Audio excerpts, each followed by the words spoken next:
আসসালামু আলাইকুম ভাই। আসলে সবাই আমার জন্য দোয়া করবেন। বিষয়টা হলো, আমরা একজন দিনমজুর, কাজ করি, রঙের কাজ। আসলে বিষয়টা হলো, একটি বাড়িওয়ালার আমরা রঙের কাজ করেছি এই তীব্র গরমের ভিতরে। আসলে ভাই এই কষ্টের কথাটা আজকে শেয়ার না করলে নয়।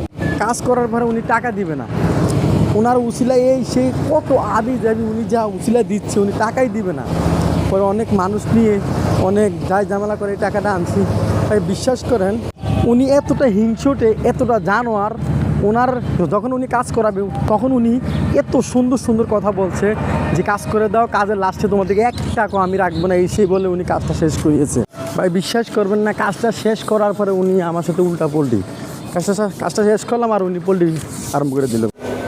ভাই ওনারা এতটা খারাপ, কিছু কিছু মানুষ আছে এত জঘন্য মনের মানুষ, আপনারা নিজেরাও কল্পনা করতে পারবেন না। যখন আমরা কাজ করি তখন উনি